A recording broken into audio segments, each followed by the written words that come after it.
The world of Deadlock movement is pretty much endless, with many different ways to traverse around the map. Here's the new and improved complete movement guide. Do me a favor, subscribe if you're new, like the video if you like it, and let's get started. So getting started with our basic movement, just like any other third-person shooter or even first-person shooter, you have WASD in space to move around, strafe around, and jump.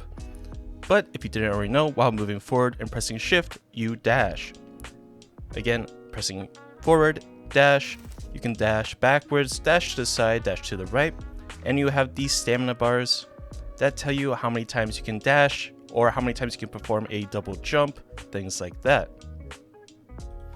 But something to know is dash jumping. When you go forward, dash, and then jump, you perform a dash jump, gaining extra movement and extra speed. It's very easy to dash jump by looking at the stamina bar. Once it turns blue after performing a dash, at that exact moment you want to jump. This allows you to perform a dash jump pretty much every single time without fail. This is very useful for getting away, maintaining movement, maintaining speed, and just to try to catch and run enemies down. Or it's very useful for helping you escape. Now, something to also know is that when you dash jump, you can air strafe. It's very easy to do. By dash jumping, then holding A, D, W, S, you can perform strafes and movement while in the air. This allows for getting around walls, getting around corners, so you don't take damage that you don't need.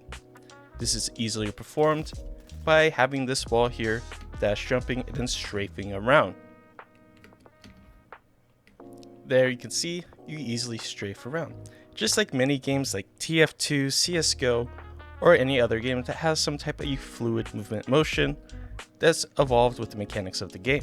Next up we have wall jumping, or wall bounce, whatever you want to call it. By any wall or object, ledge, whatever you want to call it, you can perform a wall bounce, wall jump by hugging the wall, jumping up once, and pressing the opposite key that the wall is on.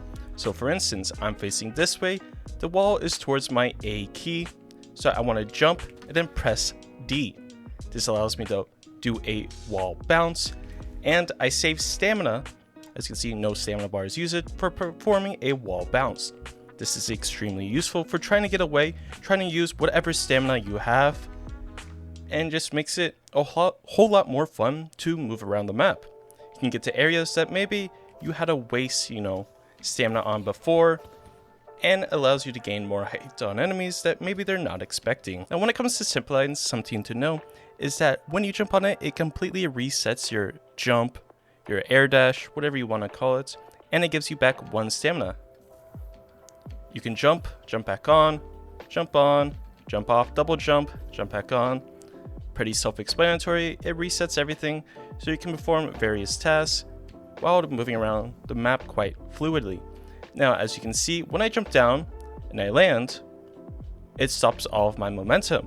Something to know is when you jump on the zipline and hold control, you keep the momentum because you're still sliding in the animation. This is extremely useful for, again, moving around the map quite quickly and performing various aerial abilities and other things to note. Another super useful technique to note is by double tapping crouch, you can easily descend from a zipline, from a jump, from any other animation quite rapidly. For instance, I'm in the air, I double tap crouch, I instantly fall down, it pushes me down. I double jump in the air, double tap crouch, I'm instantly back down. This allows you, again, more movement, more fluidity, and this a lot more opportunity to do many other things. Now, something to note is you can do a lot of movement with ropes, rappel lines, and the zip lines by easily going up to the wall, going for a wall jump.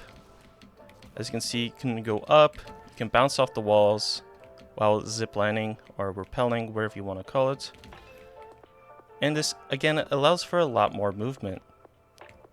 It's very useful to know all these things, even if you're a beginner or you're just now learning about all of the movement you can do in the game. You can also come up, hit the bounce pad, double tap crouch, and do much more. Bounce pads are also super useful and very underrated because there's a lot of movement possibilities with it as well. For instance, bouncing off the wall and meleeing. Meleeing also helps you gain some distance and allows you to traverse objects while saving stamina. Another useful thing is meleeing or the heavy melee. You can save your stamina bar because it keeps you in the air floating for about half a second. As you can see, I'm up, I heavy melee, and I move. It doesn't bring me down, it doesn't bring me up, but you can use this to your advantage to try to save your stamina bars. It allows you to try to outmaneuver, outskill, or this outclass your enemy. Not a people use this, or maybe some people use it now, but it allows you to do, keep yourself in the loop of things. But anyways, this has been DuckFilms. Hopefully this video has helped you in any way, shape, or form. And of course, if you're new here, or find yourself coming back on the regular, and you aren't already subscribed, why not? You're coming back anyways, as we are pushing for the goal for maybe 10,000 subscribers. That would be an amazing feat to hit. And I've started a side project. If you like Rust or you're just getting into Rust content, I started a new channel called DuckFilms R if you're looking for Rust. But anyways, I hope you have a great day and I'll catch you in the next one.